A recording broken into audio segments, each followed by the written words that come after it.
हाँ जी फ्रेंड्स, क्या हाल चाल। Welcome back to my channel. तो बात कर लेते हैं आज जनाब के ब्लॉग के बारे में, जिसमें जनाब पूरा फ्रस्ट्रेटेड नज़र आ रहे थे। साफ साफ समझ में आ रहा था कि जनाब भी पीछे नहीं हटने वाले हैं। जिस तरह से मैडम ने लाइमलाइट वाले कंटेंट अपने व्लॉग ले करके अपने व्लॉग में दिखा दिया, जनाब से बिल्कुल बर्दाश्त नहीं हुआ कि अरे यार, इतना मेन कंटेंट मेरी दीपिका ने अपने चैनल पे कैसे दिखा दिया। ये तो मेरा अधिकार है ना, क्योंकि जितने भी हैवी कंटेंट होते हैं, जितने भी स्पेशल कंटेंट होते हैं, वो सबसे पहले जनाब ही दिखाते हैं। उसके बाद किसी को अधिकार होता है कि वो उसके टुकड़े में एक आध दो शॉट लेकर के अपने व्लॉग में दिखाए। लेकिन यहाँ तो बाजी पलट गई। यहाँ तो मैडम साहिबा ने पूरा कंटेंट ले लिया, अच्छा खासा व्यूज़ कमा लिया, तो जनाब को लग गई मिर्ची। अब जनाब ने सोचा कि मैं क्या करूं, तो जनाब भी कुछ कम नहीं है। उसने भी अपने व्लॉग में बढ़ा चढ़ा करके एक अच्छा कंटेंट क्रिएट किया, जो कि और कुछ नहीं बल्कि क्या था, कुछ लोग। यार, कि लोगों को भी नहीं छोड़ना है। इनके नज़र में ये सबसे महान है। इनके अलावा दुनिया में और कोई दूसरा नहीं है जो कि इंसान है, अपनी लाइफ जी सकता है, अच्छे से रह सकता है। नहीं नहीं नहीं नहीं नहीं, जो कुछ है वो यही लोग हैं। इसलिए ये लोग बार बार ये बात बोलते हैं कि लोग हमसे जलते हैं, लोग हमसे जेलस होते हैं। कुछ नहीं कुछ नहीं कुछ नहीं है दीपी। यस यस, वो कुछ भी नहीं है दीपी, बस बस जेलसी है। हाँ दीपी, जेलसी है जेलसी है। अरे किस बात पे तुमसे जलेंगे यार, तुम्हारे पास में ऐसा है ही क्या कि लोग तुमसे जलेंगे। यहाँ तक कि जनाब ने ये भी बोला कि हेटर्स है, हेटर्स है। अरे कुछ तो शर्म करो। तुम लोग जो बोलते हो सॉरी टू से, सॉरी टू से, सॉरी टू से करने के लिए आ जाते हो, सॉरी टू से करने से पहले अपने अंदर झांक कर के देखो, कुछ तो शर्म करो। जिस इंसान से, जिन व्यूअर्स से, जिन लोगों से तुम पैसे ले रहे हो, व्यूज़ के चक्कर में पैसे कमा रहे हो, उन्हीं को तुम हेटर्स बोल रहे हो। उन्हीं को तुम बोल रहे हो कि हमें कोई फ़र्क नहीं पड़ता, हमें कोई फ़र्क नहीं पड़ता। जिसको पसंद आता है पसंद आए, जिसको ना पसंद है उसको ना पसंद हो, हमें लोगों से फ़र्क नहीं पड़ता। क्यों भाई, तुम्हें फ़र्क पड़ना चाहिए ना, क्योंकि अधिकतर ऑडियंस तुम्हारी, यहाँ तक कि तुम्हारी खुद की ऑडियंस, तुम्हारे कम्युनिटी के लोग ने तुम लोगों को आईना दिखाया, सच्चाई बताई कि सही में सूट बिल्कुल भी अच्छा नहीं था। इसमें डिज़ाइनिंग बोल कर के कुछ भी नहीं था, डिज़ाइनर का डी भी नहीं था इसमें, तो ना ही दीपिका मैडम का डी था, कुछ भी नहीं था इसमें। तो फिर लोग उसे क्यों पसंद करेंगे, लोग उसे क्यों खरीदेंगे। यहाँ पे जनाब और मैडम बोलते हो कि हमारी हॉबी है। मैडम कहती है मैं कोई प्रो डिज़ाइनर नहीं हूँ। यस गाइस, मैं कोई प्रो डिज़ाइनर नहीं हूँ, ये मेरी हॉबी है। मुझे अच्छा लगता है, मुझे खाना बनाना अच्छा लगता है, मुझे कपड़े डिज़ाइन करना अच्छा लगता है, मुझे गोटा पट्टी लगाना अच्छा लगता है, ये मेरी हॉबी है। तो अरे यार, आप अपनी हॉबी है अगर, तो अपनी हॉबी को आप लोगों पे थोप तो नहीं सकते ना। आप अपनी हॉबी को बिज़नेस बना करके लोगों के ऊपर थोप रहे हो, क्यों? पब्लिक को ये नहीं ना है कि आप उस पे एक्सपेरिमेंट करते रहोगे। पब्लिक को आप एज अ एक्सपेरिमेंट यूज़ नहीं कर सकते कि मैं अपनी हॉबी लोगों तक शेयर करती हूँ, अब बदले में उसके पैसे भी चार्ज करूँगी। ये कौन सी हॉबी है? अपनी हॉबी के लिए कौन इंसान पैसे चार्ज करता है? अगर आपकी हॉबी ही है डिज़ाइन करना सूटों को, तो फिर आप फ्री में बेचो ना। आप फ्री में सबको दे दो अपने सूट को, जितने कलेक्शंस है भगवान कलेक्शन से सारे कपड़े लत्ते सब थान में उठा लो, गोटा पट्टी लगा लगा करके फ्री में सबको दो। जिस तरह से आप लोग सबको वो करते हो ना, क्या बोलता है उसको, गिव अवे। यस, आप लोग जिस तरह से गिव अवे करते हो, उस तरह से सूटों का भी गिव अवे करो, और अच्छे खासे डिज़ाइन कर करके सबको गिव अवे करो। तो आपकी हॉबी जो है वो लोगों तक पहुंच भी जाएगी, आपकी पसंद भी लोगों तक पहुंच जाएगी। तो ऐसा तो करना नहीं है, यहाँ तो है कि पैसे कमाने हैं। तो इस चीज़ को आप हॉबी मत बोलो, इस चीज़ को आप बोलो कि आप बिज़नेस कर रहे हो। आप हॉबी नहीं दिखा रहे हो लोगों को अपना, आप बिज़नेस कर रहे हो। ऊपर से बिज़नेस करते समय इतना एटीट्यूड, इतना एरोगेंस लेकर के ये लोग व्लॉग शूट कर रहे हैं। कहते हैं कि हमारी बहुत मेहनत लगी है, हम इसके पीछे बहुत दिनों से लगे हुए थे। कौन सी मेहनत, कैसी मेहनत? यहाँ पे तो मेहनत का कुछ भी नज़र नहीं आ रहा। आपने रेडीमेड सूट खरीद लिया थान से, उस पर गोटा पट्टी जड़वा दिया, उसे स्टिच करवा दिया और चिपका दिया अपनी फ्रेंड के ऊपर में। इसमें कहाँ कोई मेहनत लगी?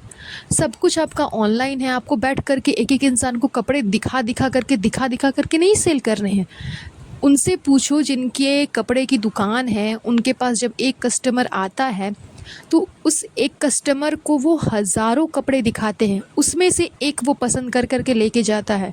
तो वो जो सेल्स बॉय या फिर सेल्स गर्ल होती है, वो जो मेहनत करती है ना, उसको बोलता है मेहनत, कि कपड़े बेचने के लिए मेहनत कर रहे हैं। आपका तो सब कुछ ऑनलाइन है, ऑनलाइन आपकी वेबसाइट खोली जाएगी, लोग अपने पैसे खर्च कर के, इतनी मुश्किल से जो इंसान पैसा कमाता है, हर इंसान, वो अपने फ़ोन में बैलेंस डलवाएगा, नेट पैक डलवाएगा, फिर ऑनलाइन आपका साइट खोलेगा, देन फिर वहाँ से कुछ परचेज़ कर के फिर आपको पेमेंट करेगा। तो सब कुछ तो अगला इंसान कर रहा है, यानी कि सब कुछ तो कस्टमर कर रहा है, सारे पैसे तो कस्टमर के जा रहे हैं, सारे मेहनत तो कस्टमर के जा रहे हैं। आपका क्या जा रहा है? कुछ भी नहीं। 20 रुपए में ख़रीदा हुआ सूट आप 200 रुपए में बेच दोगे, तो आपका सिर्फ़ और सिर्फ प्रॉफ़िट हो रहा है, लॉस कुछ भी नहीं हो रहा है। एंड खैर अच्छी बात है, इंसान अपना प्रॉफ़िट लॉस देख कर के ही बिज़नेस करता है। तो आप ये नहीं कह सकते कि मैं मेहनत कर रही हूँ, मेरे मेहनत के वजह से लोग मुझे पसंद करें। आपने इसमें कुछ भी मेहनत नहीं किया है, आप दूसरों को चूना लगा रहे हो और कुछ भी नहीं कर रहे हो। एंड जहाँ तक मैडम का ये कहना है कि मैं उन लोगों के लिए सूट डिज़ाइन कर रही हूँ जो मुझे पसंद करता है, मतलब रियली दुनिया में ऐसे बहुत से लोग हैं जो कि आपको पसंद नहीं करते। तो इसका क्या मतलब है कि आप उनके लिए सूट नहीं डिज़ाइन कर रही हो, आप उनको सूट नहीं बेचोगी? ये कैसा बिज़नेस है? मतलब बिज़नेस करने से पहले इन लोगों ने बिज़नेस के बारे में कुछ भी नहीं पढ़ा, कुछ भी नहीं जाना। अब अगर ऑन दी हैंड चबूतरा ये बात अदर हैंड चबूतरा अगर ये बात बोलती है कि मैं उन लोगों के लिए रेस्टोरेंट खोल रही हूँ जो कि मुझे पसंद करते हैं, जिनको मेरा खाना पसंद आएगा, तब तो फिर हो गया भैया ठन ठन गोपाल, चबूतरा का तो रेस्टोरेंट चलने ही नहीं वाला, बिकॉज़ चबूतरा को तो कुछ भी बनाने नहीं आता है। तो ऐसा आप कैसे कह सकते हो कि जो लोग आपको पसंद करते हैं आप सिर्फ उन्हीं के लिए बिज़नेस करोगे, उन्हीं को कपड़े सेल करोगे? ऐसे करके तो फिर हर बिज़नेसमैन डूब जाएगा, चाहे वो बिज़नेसमैन हो या बिज़नेस वुमेन हो। जो भी बिज़नेस करेगा वो अगर इसी पर्पज़ से करेगा कि जो मुझे पसंद करते हैं, जो मुझे चाहते हैं, या फिर जिनको मेरा काम पसंद आ रहा है, मैं बस उन्हीं के साथ मैं बिज़नेस करूँगी, उन्हीं को कपड़े सेल करूँगी, या फिर कोई और भी प्रोडक्ट रहे बस उसी को सेल करूँगी, वो भी ऑनलाइन, जहाँ पे हज़ारों के कागार में लोग आकर के सब कुछ देखते हैं। उस जगह पे आप ये बात कह रही हो, तो मतलब आप सोचो कि आप कितनी बड़ी डंप हो, कितनी बड़ी बेवकूफ़ है मैडम। अपने आप को सही प्रिटेंड करने के चक्कर में ये कुछ भी ऊल फिजूल बोले जा रही है, इसे समझ नहीं आ रहा कि ये क्या बोल रही है। एंड साथ ही साथ इसका नल्ला निकम्मा जनाब भी इसके साथ साथ दे रहा। खैर वो तो निकम्मा है, उसे तो खैर कुछ भी नहीं पता, शक्ल से ये भी नहीं लगता कि वो पढ़ा लिखा है, तो उसे क्या ही मालूम होगा कि बिज़नेस कैसे किया जाता है। तो इस वजह से ये लोग ये टॉपिक को उठा करके लेकर के आए हैं, ये बात कह रहे हैं कि हम उन्हीं के लिए बिज़नेस करेंगे जो कि हमें पसंद करता है, जो दीपिका को पसंद करता है, जो दीपिका की टेस्ट को पसंद करता है, हम उन्हीं को सूट सेल करेंगे। अरे बेवकूफ़ो, इस तरह से बिज़नेस नहीं होता है। खैर इनको कौन ही समझाएगा, इनका ऊपर का माला सच में ऊपर से खाली है। बिज़नेस कर तो लिया इन लोगों ने, अपनी हॉबी को बिज़नेस तो बना लिया, लेकिन बिज़नेस चल नहीं पाएगा, बिज़नेस कर नहीं पाएंगे। इन लोगों ने बस एक टारगेट फिक्स कर लिया है कि चबूतरा ने बिज़नेस खोला है तो हम भी जलन के मारे उसके कॉम्पिटिटर बनेंगे, हम भी बिज़नेस खोलेंगे एंड हम भी कुछ कर कर के दिखाएंगे। तो खैर इनका स्टार्टिंग ही बता रहा है कि इनका एंडिंग कैसा होने वाला है। अभी भी अगर इन लोगों ने अपने काम पे थोड़ा सा सुधार नहीं किया, कुछ चेंजेस नहीं किए, तो इनकी नैया तो खैर पार लगने के बजाय डूब जाएगी, ये तो खैर गारंटी है। Otherwise choice is yours, Deepika madam and Shoaib Ibrahim. अच्छा, उसके बाद ये लोग जो बोलते हैं कि कुछ लोगों को हमारा काम पसंद नहीं आया, नहीं, कुछ लोगों को नहीं, 99% लोगों को आपका काम पसंद नहीं आया। यहाँ तक कि आपके खुद के फॉलोअर्स को, आपके खुद के कम्युनिटी के लोगों को, आपके सब्सक्राइबर्स को आपका काम पसंद नहीं आया, आपका सूट पसंद नहीं आया।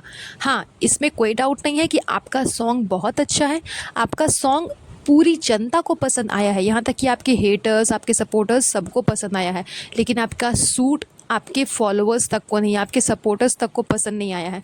तो आप ये मत बोलो कि कुछ लोगों को पसंद नहीं आया, कुछ लोग हेटर्स हैं।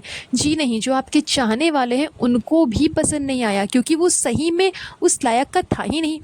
वो वैसे सूट आप मार्केट में जाओगे ना तो आपको आराम से 500-600 में मिल जाएंगे, लेकिन मैडम साहिबा से अगर आप परचेज़ करने जाओगे तो वो 2500 से कम का तो नहीं ही बेचेगी, इवन उससे ज़्यादा ही लगेगा, लेकिन उससे कम का नहीं लगने वाला है। सो प्लीज़ आप ये मत बोलो कि कुछ लोगों को पसंद नहीं आया। 99% लोगों को पसंद नहीं आया आपका सूट एंड आपके सूट का डिज़ाइन। सो वैसे अभी भी टाइम है मैडम, इतने लोगों को पसंद नहीं आया तो ज़ाहिर सी बात है कि कुछ ना कुछ कमी तो होगी ही। आप अभी भी उस पे काम करके कुछ चेंज कर सकते हो, तो हो सकता है इन फ्यूचर आपके सूट बिक जाए। तो चलिए आज का ये पॉडकास्ट हम यहीं पर एंड करते हैं। आपसे मिलते हैं बहुत जल्द नेक्स्ट पॉडकास्ट पे। सो गाइज़ प्लीज़ मुझे कमेंट करके बताइएगा कि आपको आज का ये पॉडकास्ट कैसा लगा एंड लाइक एंड शेयर ज़रूर करिएगा एंड मेरे चैनल को सब्सक्राइब कर दीजिएगा। तब तक के लिए अपना ध्यान रखिएगा। Have a nice day. Bye bye.